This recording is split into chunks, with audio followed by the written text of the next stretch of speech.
ഞാൻ ഒന്ന് രണ്ട് കാര്യങ്ങൾ അങ്ങനെയല്ല ചെയ്തുകൊണ്ടിരുന്നത്. നമ്മൾ ആദ്യത്തെ ബുക്കിങ്ങിൻ്റെ അത് കഴിഞ്ഞ് 45 ഡേയ്സ് കഴിഞ്ഞിട്ട് ബുക്ക് ചെയ്യാവോളെന്ന് പറയണില്ല. അത് കാരണം ഗോതമ്പ് പുട്ടിന് ചൂടില്ലെങ്കിൽ ഒരു തരത്തിലും നമുക്ക് കഴിക്കാൻ പറ്റൂല. നമ്മൾ അടുക്കളയിൽ ജോലി ചെയ്യുമ്പോൾ നമ്മൾ ചെയ്യേണ്ട ചില കാര്യങ്ങൾ, അതായത് നന്നായിട്ട് ഗ്യാസ് അതിന് ചിലവാവുണ്ട്. അപ്പം ഞാനൊരു മാർഗം കണ്ടുപിടിച്ചു. പിന്നെ പാല് കാച്ചാതിരിക്കുന്നതിൻ്റെ കാരണം എന്താണെന്ന് വെച്ചാൽ ഇവളെന്നോടൊരു കാര്യം പറഞ്ഞ, അമ്മ ഒരു കാര്യം ചെയ്യുക. ഓ, ഇതാണ് നമ്മുടെ സ്റ്റോറേജ് ഏരിയ. രണ്ടെണ്ണം ഞാൻ ഇന്നിലൂടെ എടുത്തിട്ടതാണ്. ചുള്ളിയായിട്ടുള്ളതൊക്കെ അത് ഇങ്ങനെ വീഴുന്നതാണ് ആഞ്ഞിലിയുടെ ഒക്കെ. ഇഷ്ടം പോലെ ഉണ്ട്. എന്നാൽ ആരണ്ട് പറഞ്ഞ പോലെ നിങ്ങളുടെ പറമ്പിട്ട് ഇറങ്ങിയ വിറകിനാണോ പഞ്ഞോന്ന്. ശരിയാ, ഇഷ്ടം പോലെ ഉണ്ട്. ആ വിറക് വരയിലുണ്ട്. വിറക് വരയിലുള്ളതെല്ലാം തടിവിറകാ. അത് സ്റ്റോർ ചെയ്ത് കുറച്ച് വെച്ചേക്കണത്. അത് വെറുതെ ഒരു തടിവിറകും ഈ ചുള്ളിയിൽ ഇത് തീ പിടിപ്പിക്കാൻ ചുള്ളി വിറക് വേണം. അതറിയാമല്ലോ. അത് കാരണം ചുള്ളി നോക്കാൻ വന്നാൽ ഇത് ഇവിടെ കുറച്ചുണ്ട്. ഈ മരമൊക്കെ മുറിച്ച് കഴിഞ്ഞപ്പോൾ ഒരുപാട് വിറകുകൾ വന്നായിരുന്നു. അതൊക്കെ എല്ലാവരോടും എടുത്തോളാൻ പറഞ്ഞ് എടുത്തു കഴിഞ്ഞ് പിന്നെ ആ ഇലഞ്ഞിയുടെ ചോട്ടി കുറേ കിടപ്പുണ്ട്. അല്ല അതൊന്നും അത് എന്നാന്ന് വെച്ച് കഴിഞ്ഞാൽ ആ വിറകുകളൊന്നും വെട്ടിയാ ഉമങ്ങൂല. അതുപോലെ വലിയ കൊമ്പുകളാണ്. അപ്പം എല്ലാവരോടും എടുത്തോളാൻ പറഞ്ഞ് എല്ലാവരും ഒക്കെ വിറക് കൊണ്ടുപോയി. പിന്നെ ഞാൻ കുഞ്ഞോളേച്ചി വണ്ടിയും കൊണ്ട് രണ്ടൊന്നര പ്രാവശ്യമായിട്ട് വിറക് എടുത്തുകൊണ്ട് പോയാൽ. അപ്പം എന്നാന്ന് വെച്ചാൽ കൊണ്ടോക്കൊള്ളാൻ പറഞ്ഞിട്ട് ഇവിടെ കിടന്ന് വെറുതെ ചിതൽ പിടിച്ച് പോകുമല്ലേ. അപ്പം ചുള്ളിവിറക അമ്മ ഇവിടെ കൂട്ടിയിട്ടത് അതെ ഈ പറമ്പിൽ കിടന്നത്. ഇച്ചിരി എടുത്താൽ മതി, ഒരുപാടൊന്നും വേണ്ട. കാരണം അവിടെ കൊണ്ട് ഈ ശേഖരിക്കേണ്ട കാര്യമില്ല. അങ്ങനെ അടുക്കളയായിട്ടൊന്നും കയറ്റാറില്ല. വിറക് വര പണ്ടത്തെ തൊഴുത്തായിരുന്നു. അത് വിറക് വര പോലെ അതും ഇതൊക്കെ ഇട്ട് വെച്ചേക്കുക, പണി സാധനങ്ങളൊക്കെ ഇട്ട്. അപ്പം അവിടെ കൊണ്ടുപോയി വെച്ചേക്കാന്ന് ഓർത്തത്. ഇതൊക്കെ വിറക. മടല് വേട്ടണ്ടല്ലോ. വേണ്ട, ഇതിനകത്തിന് വെറുതെ ഇത് ധാരാളം മതി. പിന്നല്ല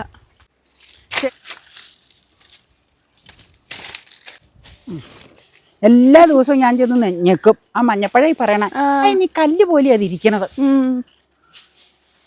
ഒരെണ്ണം വേണമെങ്കിൽ പറിച്ചു നോക്കി. പക്ഷെ അത് ഞങ്ങളില്ല. അത് സപ്പോർട്ട് ഞാൻ എന്നും ചെന്ന് ഞെക്കും. തൊണ്ടിനൊരു ഇത് സോഫ്റ്റ്നെസ് വന്നാൽ നമുക്ക് നോക്കാമായിരുന്നു. അവിടെ കൊണ്ട് ഇട്ടേച്ച് വരാനാ വാക്കത്തി ഇവിടെ വെക്കായിരുന്നു. അപ്പം ഞങ്ങളിതേ കുറച്ചേ എടുത്തുകൊണ്ട് പോന്നോളൂ കേട്ടോ. ഞാൻ പറഞ്ഞില്ലേ തീ കത്തിക്കാൻ വേണ്ടിയുള്ളത് മാത്രം എടുത്താൽ. പിന്നെ വെയിലായതുകൊണ്ട് അവിടെ കിടന്നാലും വിഷയമൊന്നുമില്ല. അവിടെ വിഷയം ഉണ്ടായാലും കുഴപ്പമില്ല, വേണ്ടത് കിടക്കണം പറമ്പിൽ. അപ്പം ഞാൻ പറഞ്ഞില്ലേ ആൾക്കാർക്ക് കൊടുക്കലാ പതിവ്, നമ്മളെ അങ്ങനെ ഉപയോഗം ഇല്ലാത്തതുകൊണ്ട്. കഞ്ഞി മാത്രമായിട്ട് ഇതിൽ വെക്കണുള്ളൂ. അപ്പം ഗ്യാസിൻ്റെ ഈ വില കൂടി കഴിഞ്ഞപ്പോൾ എനിക്ക് എൻ്റെ അനുഭവത്തിൽ നിന്ന് തോന്നിയ ഒന്ന് രണ്ട് കാര്യങ്ങൾ, ഒരു ചെറിയ 2-3 കാര്യങ്ങൾ ഞാൻ പറയാം. നമ്മൾ അടുക്കളയിൽ ജോലി ചെയ്യുമ്പോൾ നമ്മൾ ചെയ്യേണ്ട ചില കാര്യങ്ങൾ, അതായത് ഞാൻ ഒന്ന് രണ്ട് കാര്യങ്ങൾ അങ്ങനെയല്ല ചെയ്തുകൊണ്ടിരുന്നത്. ഗ്യാസിൻ്റെ ഇത് കേട്ട് കഴിഞ്ഞപ്പോഴാണ് ഞാൻ അതിലേക്ക് മാറിയത്. കാര്യം ഒരു ഗ്യാസ് സിലിണ്ടർ നമ്മൾ ഉപയോഗിച്ചുകൊണ്ടിരിക്കുവാണ്. ഒരു സിലിണ്ടർ ഫുള്ളായത് നമ്മുടെ കയ്യിൽ ഇരിപ്പുണ്ട്. അപ്പോൾ ഉപയോഗിച്ചുകൊണ്ടിരിക്കുന്നത് ഏത് നിമിഷവും തീരാറായിട്ടുണ്ട്. പിന്നെ ഇപ്പം മാധ്യമങ്ങളിലൊക്കെ വന്നില്ലേ നമ്മുടെ തീർന്നു കഴിഞ്ഞാൽ 45 ഡേയ്സ് കഴിഞ്ഞിട്ട് നമ്മൾ ആദ്യത്തെ ബുക്കിങ്ങിൻ്റെ അത് കഴിഞ്ഞ് 45 ഡേയ്സ് കഴിഞ്ഞിട്ട് ബുക്ക് ചെയ്യാവോളെന്ന് പറയണില്ല. അത് കാരണം ഗ്യാസ് മാക്സിമം സേവ് ചെയ്ത് ഉപയോഗിക്കാനായിട്ട് ഞാൻ തന്നെ ചെറിയ മാർഗ്ഗങ്ങൾ കണ്ടുപിടിച്ച. അതായത് ഞാൻ രാവിലെ എപ്പോഴും ചെയ്തുകൊണ്ടിരുന്ന, രാവിലെ എഴുന്നേറ്റ് കഴിഞ്ഞാൽ നിങ്ങൾക്കറിയാം ചായ തകർത്താനായിട്ട് പാലങ്ങ കാച്ചി വയ്ക്കും. പിന്നെ രാവിലെ ചൂടുവെള്ളം കുടിക്കണം. അപ്പം എനിക്കൊരു ചായ ഇട്ട് ഞാൻ കുടിക്കും. രാവിലെ കാപ്പിയായിരിക്കും രാവിലെ കുടിക്കുന്നത്, ചിലപ്പോൾ ചായ ആയിരിക്കും കുടിക്കുന്നത്. അപ്പം ആ പാല് ഒരു കവറ് കാച്ചിയത് അവിടെ ഇരിക്കും. പിന്നെ ഞാൻ പുട്ടിനുള്ള തേങ്ങ ചിരണ്ടി, പുട്ടാണെങ്കിൽ പുട്ടിനുള്ള പരിപാടി ചെയ്യും. അപ്പയ്ക്ക് ഗോതമ്പ് പുട്ടായതുകൊണ്ട് അപ്പയുടെ ഗോതമ്പ് പുട്ട് അവിടെ പുഴുങ്ങി വെക്കും. എൻ്റെ അരിപ്പുട്ടാ 2, ഞാൻ ചിലപ്പോൾ ചിരട്ടപ്പുട്ടായിരിക്കും. അപ്പം എൻ്റെ എൻ്റെ അവിടെ വെക്കും. അത് കഴിഞ്ഞിട്ട് ബാക്കി പരിപാടികളിലേക്ക് ഏർപ്പെട്ട് പോണത്. ഉടനെ തന്നെ ഓട്ടോമാറ്റിക്കായിട്ട് കുക്കറിൽ അരി വേവിക്കാനുണ്ട്. ഇങ്ങനെ ഓരോന്ന് രാവിലെ അങ്ങ് നീങ്ങിക്കോളൂല്ലോ. അപ്പം ഈ സംഗതികൾ ഗ്യാസിൻ്റെ കൂടുതൽ ഇത് കേട്ട് കഴിഞ്ഞപ്പോൾ ഞാനൊരു കാര്യം തീരുമാനിച്ചു. അതായത് ഈ ചുട്ട് 2 പേരുടെയും പുട്ട് ചുട്ട് വെക്കൂന്ന് പറഞ്ഞില്ല. ഇവള് പിന്നെ കാലത്തെ പോകുമ്പോൾ ലൈറ്റായിട്ട് എന്തെങ്കിലും ആയിരിക്കും ഉക്കടെ പരിപാടി. അപ്പോൾ ഈ ചുട്ട് വെക്കണ പുട്ട് കഴിക്കാൻ നേരത്ത് നമ്മൾ ഈ കണയിൽ തന്നെ ഇരിക്കുക. ഗോതമ്പ് പുട്ടിന് അരിപ്പുട്ട് കഴിക്കുന്നതിന് കുഴപ്പമില്ല, സോഫ്റ്റ്നെസ് ആയിരിക്കും. ഗോതമ്പ് പുട്ടിന് ചൂടില്ലെങ്കിൽ ഒരു തരത്തിലും നമുക്ക് കഴിക്കാൻ പറ്റൂല. അപ്പോൾ ഈ കണയിലിരിക്കുന്ന അത് ഞാൻ രണ്ടാമത് ചൂടാക്കുവാണ്. ചൂടാക്കണം മീൻസ് കണയിൽ വെച്ച് തന്നെ കുക്കറിൽ അടിയിൽ വെള്ളം ഒഴിച്ചാണ് ഞാൻ പുട്ട് ചുട്ടുകൊണ്ടിരിക്കുന്നത്. അപ്പം അത് ചൂടായി വരാൻ ഗ്യാസ് കട്ടിയുള്ള കുക്കറല്ലേ, അലൂമിനിയം കുക്കർ. അപ്പം അത് ചൂടായി വന്ന് വെള്ളം തിളച്ചിട്ട് വേണം ആ പുട്ട് ചൂടായി കിട്ടാൻ. അപ്പം നന്നായിട്ട് ഗ്യാസ് അതിന് ചിലവാവുണ്ട്. അപ്പം ഞാനൊരു മാർഗം കണ്ടുപിടിച്ച് ഈ ഗ്യാസിൻ്റെ ഇത് വന്നു കഴിഞ്ഞപ്പോൾ ഞാൻ ചെയ്യണത് എന്നാന്ന് വെച്ച് കഴിഞ്ഞാൽ രാവിലെ പാല് കാച്ചു എന്ന് പറഞ്ഞില്ലേ, ആ പാല് കാച്ചണ പരിപാടി അവിടെ നിർത്തി പറയാം. അപ്പം ഞാൻ പുട്ടിനുള്ള തേങ്ങ അങ്ങ് ചിരണ്ടി വെക്കും. കുക്കറിൽ അരിവെപ്പും അങ്ങ് നിർത്തി. എന്നിട്ട് ഞങ്ങളൊരു 9 മണി കഴിഞ്ഞതിന് ശേഷമേ കഴിക്കുകയുള്ളൂ. അപ്പം ആദ്യമേ തന്നെ അരിപ്പുട്ട് അങ്ങ് ചുടൂട്ടോ. 9 മണി കഴിയുമ്പോൾ അരിപ്പുട്ട് ചുട്ടേച്ചങ്ങ് മാറ്റി വയ്ക്കുക. കണയിൽ തന്നെ വെച്ചേച്ച് അപ്പയ്ക്കുള്ള ഗോതമ്പ് കൂട്ട്. അന്നേരത്തേക്ക് അപ്പയുടെ പരിപാടികൾ, നടപ്പ് പരിപാടികൾ, ഷേവിങ് എല്ലാം കഴിഞ്ഞേച്ച് അപ്പോൾ വന്നിട്ടുണ്ടാവും. പേപ്പർ വായിക്കാനിരിക്കുമ്പോഴാണ് രാവിലത്തെ കഴിക്കുന്നത്. ആ സമയത്ത് കഴിക്കുന്ന സമയത്ത് ഞാനങ്ങ് നനച്ചേച്ച് ചൂടും. അപ്പം ചൂടായിട്ടിരിക്കും, രണ്ടാമത് ചൂടാക്കണ്ട. പിന്നെ പാല് കാച്ചാതിരിക്കുന്നതിൻ്റെ കാരണം എന്താണെന്ന് വെച്ചാൽ കാച്ചിയ പാല് അപ്പ കഴിക്കാൻ വരുമ്പോഴാണ് ബെഡ് കോഫി ആയിട്ടുള്ളത് കാപ്പി കുടിക്കുന്നത്. ബെഡ് കോഫി അപ്പയ്ക്കില്ല, ചൂടുവെള്ളം കുടിക്കണം, ചെറു ചൂടുവെള്ളം. അപ്പം ഞാൻ ആ സമയത്തെ പാല് കാച്ചുള്ളൂ. അപ്പം പാല് ഇൻസ്റ്റൻ്റായിട്ട് കാച്ചി കഴിഞ്ഞാൽ അപ്പം തന്നെ അതിലേക്ക് പൊടിയിട്ട് ടാറ്റ കോഫി അതാണ് കുടിക്കാനെടുക്കണം. അപ്പം ആ ചൂടോടുകൂടി അപ്പം തന്നെ അങ്ങനെ അങ്ങ് എടുക്കാൻ. രണ്ടാമത് ഈ രാവിലെ 6:30 ആകുമ്പോൾ കാച്ചി വെക്കുന്ന പാല് 9:15 ആകുമ്പോൾ അപ്പയ്ക്ക് കാപ്പിക്ക് വേണ്ടി വീണ്ടും സോസ്പാനിൽ ചൂടാക്കിയ പൊടിയിട്ടോണ്ടിരുന്നേ. അപ്പൊ അവിടെയും ഗ്യാസിന് ഉപയോഗം കൂടുതൽ വരും. നേരെ മറിച്ച് ഒറ്റ തവണ കാച്ചി അപ്പം തന്നെ കോഫി ഇട്ട് കഴിഞ്ഞാൽ പിന്നെ വീണ്ടും പാല് ചൂടാക്കാൻ നിൽക്കേണ്ട കാര്യമില്ലല്ലോ. അങ്ങനെ കുറവാണ്. പിന്നെ ഇന്നലെ മുതൽ ഞാൻ 2 ദിവസമായിട്ട് കുക്കറിലെ പരിപാടി ചോറ് വയ്ക്കൽ നിർത്തിയേച്ച് അടുപ്പുമുണ്ട്, വിറകുമുണ്ട്, വെള്ളവും എല്ലാ സംഗതികളും നമുക്കുള്ളത് കൊണ്ട് ഒരു 10:30-11 മണിയാകുമ്പോഴത്തേക്കും അടുപ്പിലേക്ക് അരി അടുപ്പത്തിടും. അവിടെ കിടന്ന് വേവും. 12:30 ആകുമ്പോഴത്തേക്കും വാർത്തിടും. പിന്നെ നീ പറഞ്ഞതുപോലെ പരമാവധി പയറ്, കടല ഇങ്ങനെയുള്ളതൊക്കെ നമ്മൾ വെള്ളത്തിലിട്ട് കുതിർത്തിയേച്ചാണ് വേവിക്കണത്. പിന്നെ ഒരുപാട് പേര് പറയുന്നുണ്ട് അരി കുറച്ച് സമയം കഴുകിച്ച് വെള്ളത്തിലിട്ട് ഒന്ന് കുതിർന്ന് കഴിഞ്ഞിട്ട് വേവിച്ചാൽ പെട്ടെന്ന് വെന്ത് കിട്ടുമെന്ന്. അപ്പം ഞാനിപ്പോൾ അരി അടുപ്പിലേക്ക് മാറ്റിയത് കൊണ്ട് ആ പരിപാടി ചെയ്യേണ്ട കാര്യമില്ല. വേണ്ട വിറവുമുണ്ട്, അപ്പം അടുപ്പുമുണ്ട്. അതുകൊണ്ട് പിന്നെ ആ ബുദ്ധിമുട്ടില്ലല്ലോ. പിന്നെ ഇവളെന്നോടൊരു കാര്യം പറഞ്ഞ, അമ്മ ഒരു കാര്യം ചെയ്യുക, ഈ സംഗതികളെല്ലാം ഇപ്പം കറി വെക്കാനാണെങ്കിൽ കറികളെല്ലാം ഞാൻ ഗ്യാസിലാട്ടോ വെക്കണം. ഈ ചോറ് മാത്രമേ അടുപ്പത്ത് വെക്കണുള്ളൂ. ഇൻഡക്ഷൻ കുക്കർ ഉണ്ടെന്ന് പറഞ്ഞാലും സോളാറൊന്നും നമ്മൾ പിടിപ്പിച്ചിട്ടില്ല. ഇപ്പം KCBയിൽ തന്നെയാണ് കറണ്ട്. നമുക്ക് അല്ല, ഈ ഇലക്ട്രിസിറ്റി ഇത് തന്നെയാണ് നമ്മുടെ കറണ്ട്. അപ്പം ഇൻഡക്ഷൻ കുക്കർ ഒരുപാട് ഉപയോഗിച്ച വണക്കുറ്റി പോലെ ബില്ലും മറ്റതിലേക്ക് വരും. ഒരെങ്കിപ്പോൾ വേനലായതുകൊണ്ട് 24 മണിക്കൂറും 1ഉം 2ഉം 3ഉം ഒക്കെ ഫാൻ ഇട്ടുകൊണ്ടാണ് എല്ലാവരും ഇരിക്കണത്. പിന്നെ വേറൊരു കാര്യം ഞാൻ ചെയ്യുന്നുണ്ട്, കറണ്ട് കൂടണ പരിപാടി തന്നെ ചെയ്യണേ. അതായത് ഇപ്പോൾ ഉലർത്തുകറിയൊക്കെ ഇല്ലേ, ഉലർത്തുകറി ഉച്ചയ്ക്ക് ഉണ്ടാക്കി വെച്ച് വൈകുന്നേരം എടുക്കുമ്പോഴത്തേക്കും ഞാൻ വൈകുന്നേരത്തേക്കുള്ളത് കോരി മാറ്റി വെക്കണം. നിങ്ങളോട് പറയാറില്ല ബൗളുകളിൽ മാറ്റിയെടുത്ത് വെക്കുമെന്ന്, സൂക്ഷിച്ചു കേടാകാതിരിക്കാൻ. ആ ഇരിക്കുന്നത് സാധാരണ ഞാൻ തവയിലോ ചീനിച്ചട്ടിയിലോ ഗ്യാസിലോ വെച്ച് ചൂടാക്കുമോ പതിവ്. ഇപ്പോൾ ആ പരിപാടി മാറ്റി വെച്ച് കഴിക്കുന്നതിന് കുറച്ച് നേരം മുമ്പ് പുറത്തെടുത്ത് വെച്ചേച്ച് തണുപ്പ് മാറിക്കഴിയുമ്പോൾ ബൗളുകളിലാക്കി മൈക്രോവേവിൽ വയ്ക്കുന്ന പാത്രങ്ങളുണ്ട്, അതിലേക്ക് വെച്ചേച്ച് 1 മിനിറ്റ് വേണ്ടി വരുള്ളൂ. തണുപ്പ് മാറിക്കഴിഞ്ഞാൽ അങ്ങ് വെച്ച് ചൂടാക്കിയെടുക്കും. കറണ്ട് ഇച്ചിരി ഇത് പ്രശ്നം വരും. അപ്പോൾ ഇവിടെ ഹസ്ബൻഡ് പറയും അങ്ങനെ നോക്കിയിട്ട് കാര്യമില്ല, അങ്ങനെ ചെയ്യുക, കറണ്ടിൻ്റെ എപ്പോഴും ഇപ്പോൾ ഇതിൻ്റെ ആവശ്യം വന്നില്ലല്ലോ. അപ്പം അങ്ങനെ ഞാൻ ചെയ്യുന്നുണ്ട്. പിന്നെ ഇവളെന്നോട് ഇന്നലെ ഒരു കാര്യം പറഞ്ഞാൽ, നമ്മ ഒരു കാര്യം ചെയ്യുക, നമ്മൾ കറി ഉണ്ടാക്കണം, അതിന് വെളിച്ചെണ്ണ, മുളക് പൊടി, മല്ലിപ്പൊടിയൊക്കെ അതിൻ്റെ സമയം തന്നെ ഇരിപ്പുണ്ട്.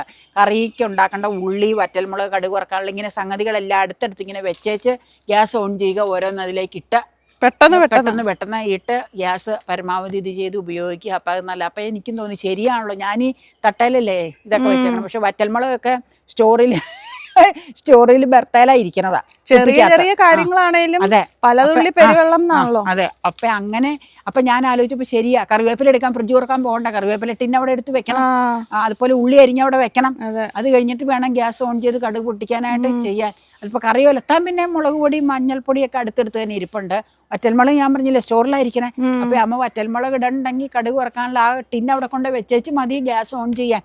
അപ്പം അങ്ങനെയൊക്കെയുള്ള സംഗതികൾ നമ്മൾ നോക്കിക്കഴിഞ്ഞാൽ ഒരുപാട് ലാഭം കിട്ടും നമുക്ക്. പിന്നെ ഈർപ്പം മൊത്തം മാറ്റിയിട്ട് പാത്രം വെക്കുക, അല്ലെങ്കിൽ പാത്രം അതിലിരുന്ന് വെള്ളം വറ്റാനായിട്ട്. ഞാൻ പലപ്പോഴും പാത്രം കഴുകിയേച്ച് ചീനിച്ചിട്ട് നിങ്ങളോട് ഞാൻ കാണിക്കാറുണ്ട്, വെള്ളം ഉള്ളത് കൊണ്ട് പൊട്ടിത്തെറിച്ചു എന്നൊക്കെ പറയാറില്ല. ആ വെള്ളത്തോടു കൂടി വെക്കാറുണ്ട്. അപ്പൊ ഒന്ന് കമത്തി വെച്ച് കഴിഞ്ഞാൽ ഈർപ്പം മാറിക്കഴിഞ്ഞു. അത് മാറിക്കഴിഞ്ഞേച്ച് എടുക്കുവാണെങ്കിൽ അത്രയും ഗ്യാസ് നമുക്ക് ലാഭിക്കാം. പിന്നെ അങ്ങനെ നീ പറഞ്ഞ പോലെ പലതുള്ളി പെരുവെള്ളം എന്ന് പറഞ്ഞ പോലെ ചെറിയ കാര്യങ്ങൾ ചെയ്യുന്നതിലൂടെ കുറച്ചൊക്കെ സേവിങ്സ് നമുക്ക് കിട്ടും. സേവിങ്സ് കിട്ടും. എനിക്ക് ഒരു ഗ്യാസ് 35-36 ദിവസം സാധാരണ നിൽക്കണത്. 40 കഷ്ടിയാണ്, 38 ദിവസം കൊണ്ട് തീരും. ഇപ്പോൾ ഒരു സിലിണ്ടർ പകുതി 10-20 ദിവസമായി ഉപയോഗിച്ച് തുടങ്ങിയിട്ട്.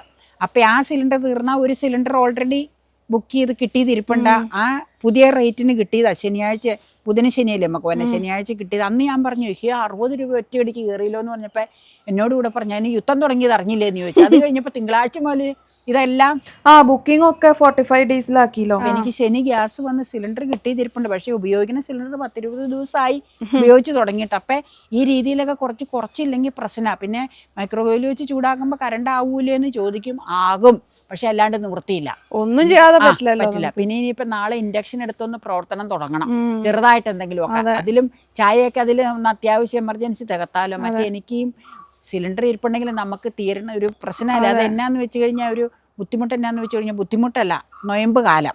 ഇനിയിപ്പോൾ ഓശാന വന്നു, കോഴിക്കോട്ടെ ശനി, പെസഹാപ്പം, പെസഹാപ്പാല്, ഈസ്റ്ററിന് എന്തെങ്കിലും ഇച്ചിരിയൊക്കെ നമുക്ക് ചെയ്യണ്ടേ.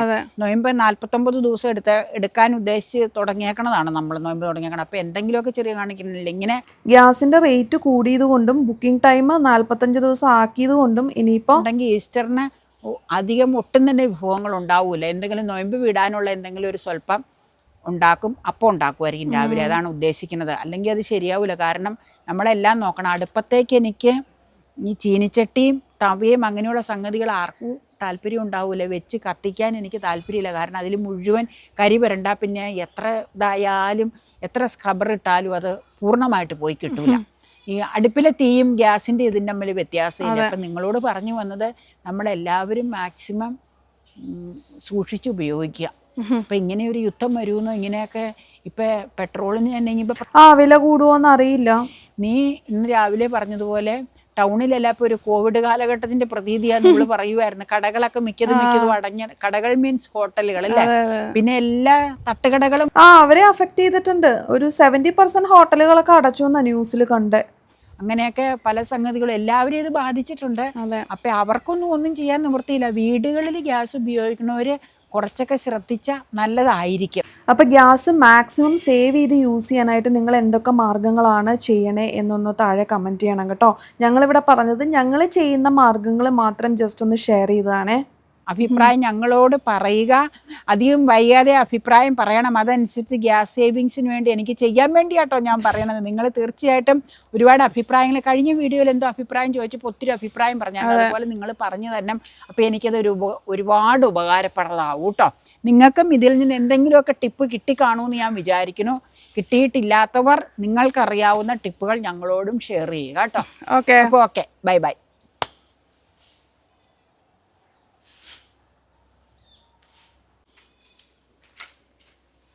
ഇപ്പം ഇതൊക്കെ കഴിഞ്ഞിട്ടേ കുളിക്കണോളൂ. അതുകൊണ്ട് ആകെ മുഷിഞ്ഞൊക്കെ ഇരിക്കുക കേട്ടോ. ചെടിയും കൂടെ നനയ്ക്കണം, എന്നിട്ട് കുളിക്കണോളൂ. ബംബുളൂസ്നാര് നിറച്ച് കുത്തേക്കും ഇത്തവണ മുകളില്. ഇതാണ് നമ്മുടെ സ്റ്റോറേജ് ഏരിയ. ഇതിലെല്ലാം ഉണ്ട്. 2 ചാക്കിൽ ചകിരി, 2 ചാക്കിൽ ചിരട്ട, പിന്നെ ഈ വേസ്റ്റ് സാധനങ്ങളൊക്കെ ഉണ്ട്. കുറച്ച് ആക്രിക്ക് കൊടുക്കാനുള്ള കാർട്ടൻസുകൾ കിടപ്പുണ്ട്. പിന്നെ ആ LGയുടെ നീ മേടിച്ച വാഷിംഗ് മെഷീൻ്റെ ഇല്ലേ, അതിന്റെ അവിടെ ഇരിക്കുന്ന മുഴുവൻ തടിവറക, അതങ്ങനെ അങ്ങോട്ട് മൂടിയേക്കണത്. അത് ഇത്തവണ പക്ഷേ ഈ കഴിഞ്ഞ കൊല്ലം 2 നാരങ്ങ ഉണ്ടായുള്ളൂ. ഒന്ന് ആവിച്ചു പോയി, ഒന്ന് ഞങ്ങൾ എടുത്തു. പകുതി അതിന്റെ ആവിച്ചു പോയായിരുന്നു. ഇത്തവണ പക്ഷെ കനിഞ്ഞിട്ടുണ്ട്, നിറയെ പൂത്തിട്ടുണ്ട് അല്ലേ. നല്ല മണായിരുന്നു. അതില്ലേ രാത്രിയില് ഞാൻ ആ കോമൺ ടോയ്ലറ്റിൽ വരുമ്പോ ഇല്ലേ, ഒരു ദിവസം ഞാൻ ഓർത്തത് എന്നാ മണമെന്ന് എനിക്ക് പിടികിട്ടണില്ല കേട്ടോ. പിറ്റേ ദിവസം ഡ്രസ്സ് ഇടാനായിട്ട് മോളിൽ കയറിയപ്പോഴാണ് ഇത് നല്ല സ്മെല്ലാ. അതാ കോമൺ ടോയ്ലറ്റിന്റെ ലൈനിലല്ലേ. അതാ നമ്മുടെ വീട്ടിൽ തന്നെ ഉണ്ടായ കടും വയലറ്റ് വാടാമുല്ലയുടെ അരി മുളപ്പിച്ച് ഞാൻ പറിച്ചു കുത്തി കുഞ്ഞു വാടാമുല്ലയിൽ പൂണ്ടായി. ഇതേ 1, 2, ഈ 2-3 എണ്ണം ഇതാ. പിന്നെ ഗേറ്റിന്റെ അവിടെ ഉണ്ട് വേറെ. പിന്നെ ഇതേ ഇവിടെ ചട്ടിയിൽ ഇതാ പാകി നിർത്തിയേക്കണം. പാകിത ഇവിടെ നിർത്തിയിട്ടുണ്ട്. കുറച്ച് പേർക്ക് കൊടുക്കണം. ഗേറ്റിന്റെ അവിടെ വെക്കണം. പിന്നെ അതങ്ങനെ. പിന്നെ വാടാമുല്ലയുടെ ഒരു വെള്ളയും കൂടെ നടണം. വെള്ളം മേടിക്കാൻ നമുക്ക് തൈ ഉള്ളത് മേടിക്കാം. അപ്പൊ നല്ല രസം. ഇതിന്റെ കൂടെ നടാം. അത് വേണമെങ്കിൽ ചട്ടിയിൽ വെക്കാം. ഇത് ലാവൻഡർ അവിടെ ഉണ്ടല്ലോ, ഷൈല തന്നത്. ഇത് ഞങ്ങളുടെ അടുത്ത വീട്ടിലെ ഷൈലയും സുനിലെന്ന് ഞാൻ പറയും. ഇത് വാടി നിൽക്കും എന്നാന്നറിയില്ല. അവരെനിക്ക് ബന്ദിയുടെ അരി തന്ന, ഓറഞ്ച് ബന്ദിയും മഞ്ഞ ബന്ദിയും തന്നിട്ടുണ്ട്. അതിപ്പോൾ ഏതൊക്കെയാണെന്നറിയില്ല. വിരിഞ്ഞപ്പോൾ എല്ലാം ഓറഞ്ചാന്ന് ഞാൻ ഷൈലയോട് പറഞ്ഞു. ഇനി വിരിയാനുണ്ട്. അപ്പം അത് അവർ നട്ട പോലെ 2-3 എണ്ണം ഒന്നിച്ച് ചേർത്ത് ഞാൻ നട്ട്. അപ്പം എല്ലാത്തിലും മുട്ട് വന്നപ്പോ നിറച്ച് നിറച്ച് പൂക്കൾ ഓണത്തിന് നല്ല രസമായിരിക്കും. ഈ ഏരിയ മൊത്തം നമുക്ക് ബന്ദി നടാം. ഓണത്തിന് എങ്ങനെയാ ഇപ്പൊ വേനൊക്കെ ഉണ്ടാവണം, 2 മാസം കഴിയുമ്പോ പോകും. നമുക്ക് ഓണ സമയത്ത് ഓഗസ്റ്റ് ആകുമ്പോഴത്തേക്ക് നട്ട് കഴിഞ്ഞാൽ ഓണം എപ്പോഴാന്ന് നോക്കി അതനുസരിച്ച് നട്ട 1 മാസം പിടിക്കും പൂക്കാൻ. അപ്പൊ അതനുസരിച്ച് ചെയ്യാം. ഇതിലൊക്കെ വിരിഞ്ഞു. എല്ലാം ഒരേ കളർ തന്നെയാ ഗേറ്റിന്റെ എവിടെയും വിരിഞ്ഞേക്കണമെങ്കിൽ. ഇത് മഞ്ഞയായെങ്കിലേ ഉള്ളൂ. അപ്പൊ നമുക്ക് ഗേറ്റിന്റെ എവിടെയും കൂടെ ഒന്ന് കാണാം. നല്ല പൂങ്കാവനാക്കും ഞാൻ. നാടൻ ചെടികള് ഇവിടെയൊക്കെ ഓരോന്ന് സുനിലിനോട് പറഞ്ഞു. സുനിൽ പറഞ്ഞു അങ്ങനെ ഫുൾ അങ്ങ് ആക്കി വെച്ചിരുന്നു അവിടെയൊക്കെ. ആക്കണ സുനിലെന്ന് പറഞ്ഞു. സുനില എനിക്ക് പ്രചോദനമെന്ന് ഞാൻ പറഞ്ഞു.